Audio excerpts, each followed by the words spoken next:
Report your presiding officer. Procedures on there. Yeah. Please. They have to brief things there. Procedures. They have to brief things how to do that. Procedures on there because and their results. If you are contesting these results, please write an election petition because we already have the results. Thank you. The results is Gambaj.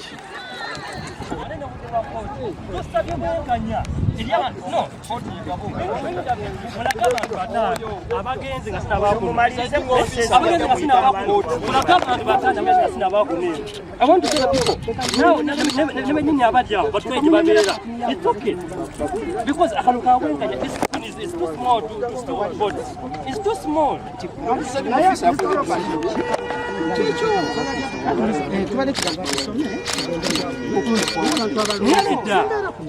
The police fair. Manage. She's the witness. Tobaze bantu. Madam.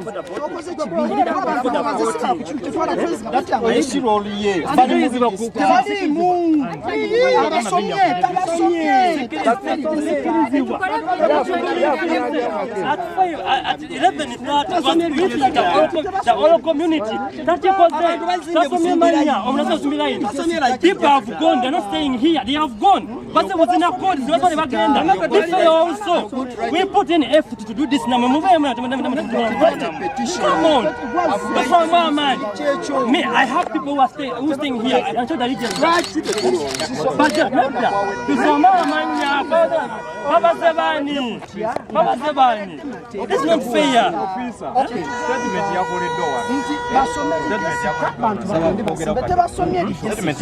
Ate tukizo complaining nga bakayiwa tukirizibwa ntibanaye tupozinge tulinda abakulu bajje tuwonde right now bamuronda kwa wenze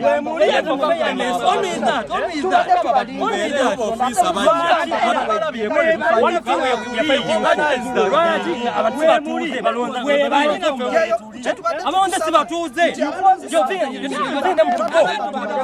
omwami oli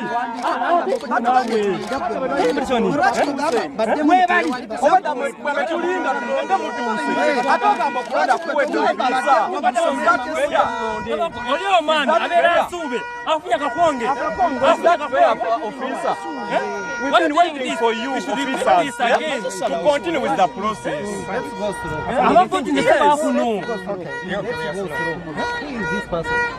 Is the technical person. Is a technical person. Representing sub-county. Representing Medical Commission. Yes. What is his position? Actually, we are trying to explain what has happened. Whoever is aggrieved, And now we are saying they told us to wait here so that we can continue. So that we are saying we are not for this community.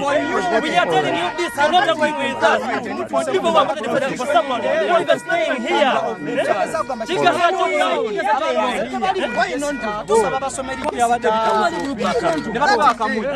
Amanya nze Lukenge Dickson. Nesimyewo kuba chairman wa Mukono Hill ya Mukono municipality naye twewunyiza nnyo nti nakaluka bwa chairman kalimu emifu y'owegi twali tumanyi bikomye mu bya MP president kubanga tetuli bangi nnyo ku byalo naye olaba nayo bizze bwebiti abantu bafunye obukonge ate nga sibaawo kuno abalonze sibaawo kuno eno ne tugamba tusome register tusome omuntu agiye akakonge tutabe erinnya lye aje kwa ni asimbe era kyemmanyi batwe bagamba nga batugamba kubyokona bineno byamukama naye kitulumye nnyo tusizaamu amaanyi kati ngaza omuvubuka kiba kinzanye mabega kuba nvuddeyo ku ekintu kyange naye tabaddeyo bwenkanya kuba kali nange omutoyo banzibidde aye akati bana abalala bana bakula batya so tunyize nnyo kiva tuyisa bubi nnyo twabaddeyo bwenkanya ate ngenze mu maaso kyebava okusalawo watu tusaye tukaddemu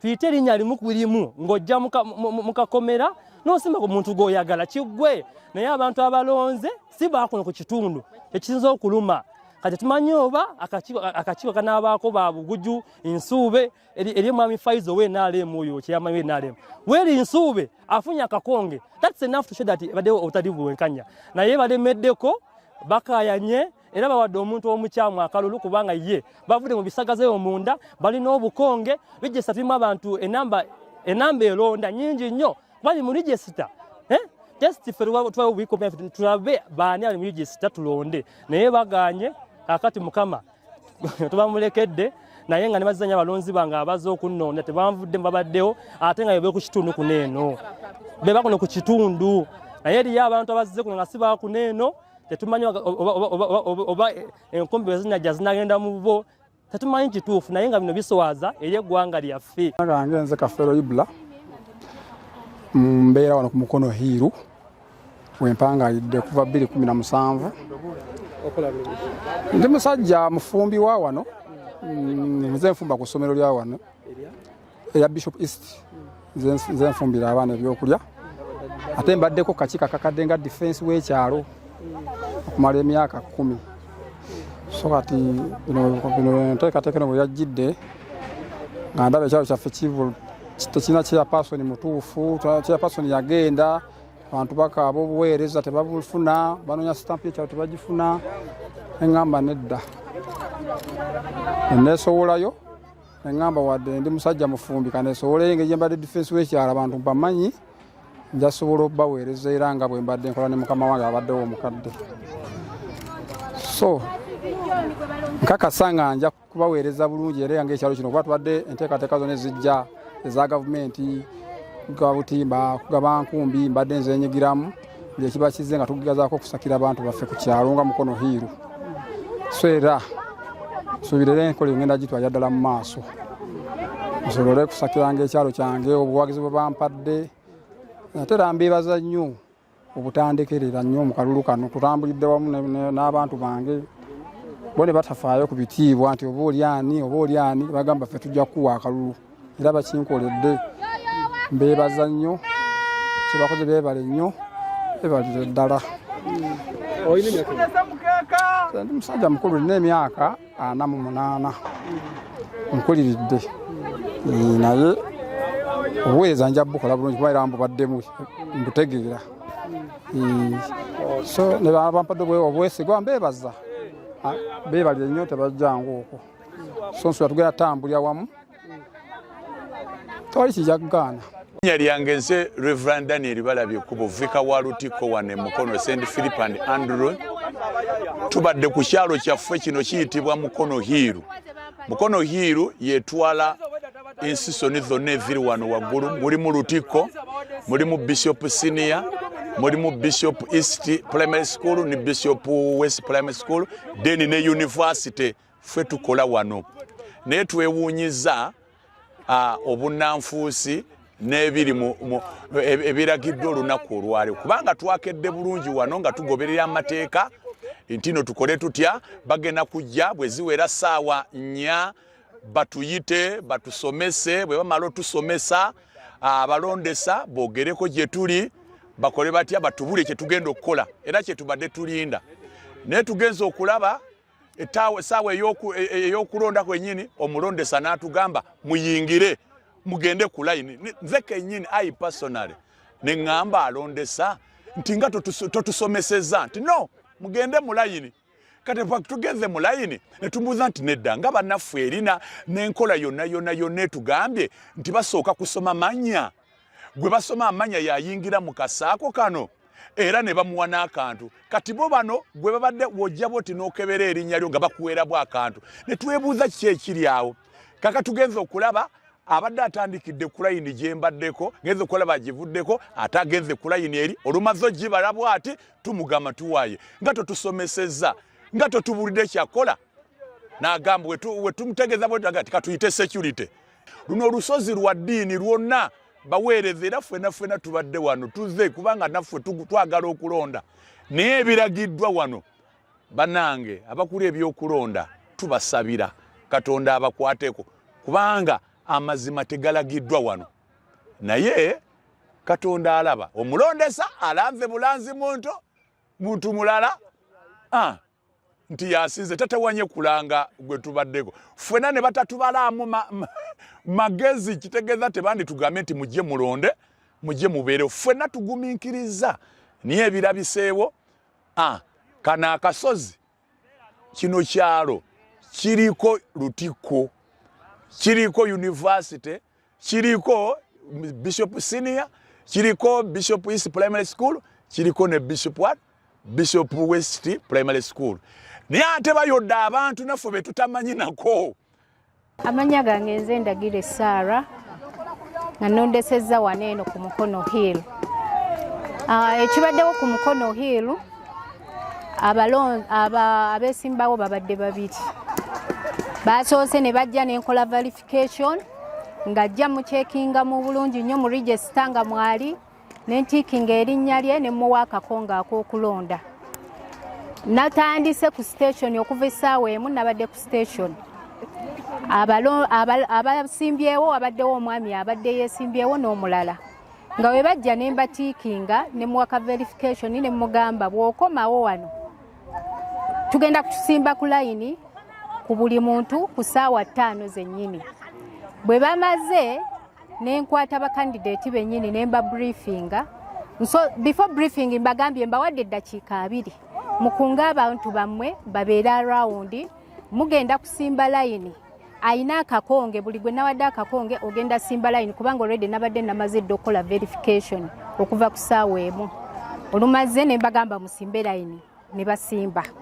Kati abamu we balabye nga line mpanvu endala ne batandika okayana nedda obukonge babukoze mu photocopy tulina okuddamu okubala ne mbagamba musimbe line mbale nti nedda ddamu otusome ne mbagamba already obwedda mba checkinga mu register.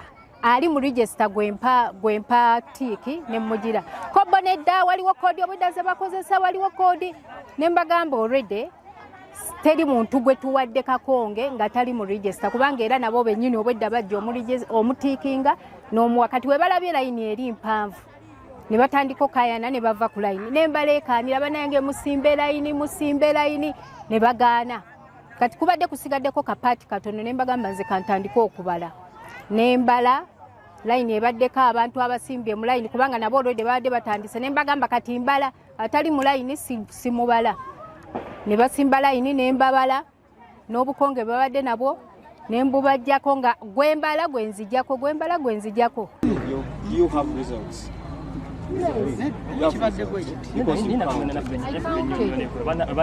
I counted kubanga bonna bembadde nzijjako nga nzijjako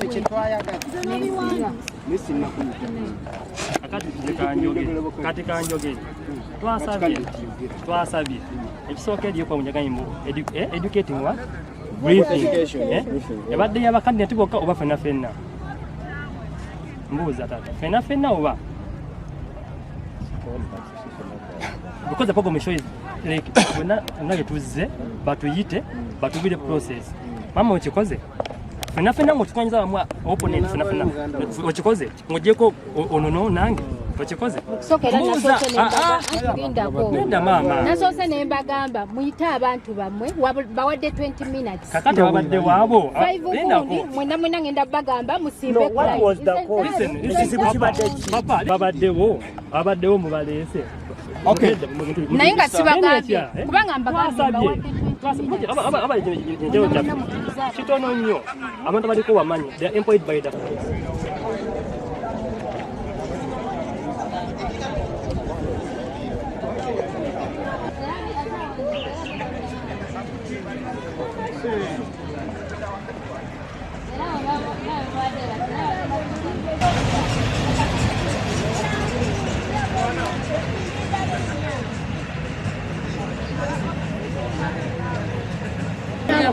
abesimbyewo Sekabira Amos NRM Nsubuga Paulo NUP ebifo bino wammanga tetugenda bironda.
Goodbye. Goodbye. Chagwani kunga. Kunga. Kunga na buti kunga.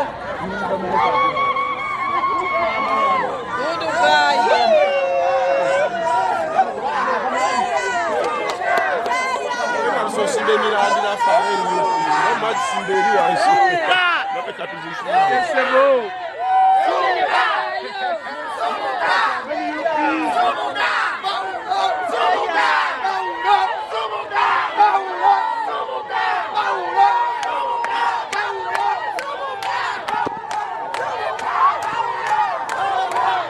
Omubbi atwala mmotoka ye naye omusajja ono okumanya w'amaanyi omusajja ono yalwana n'omubbi omubbi yali amukubye ennyondo omusajja ono n'abantu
Linnya Nsubuga Paulo Kibi.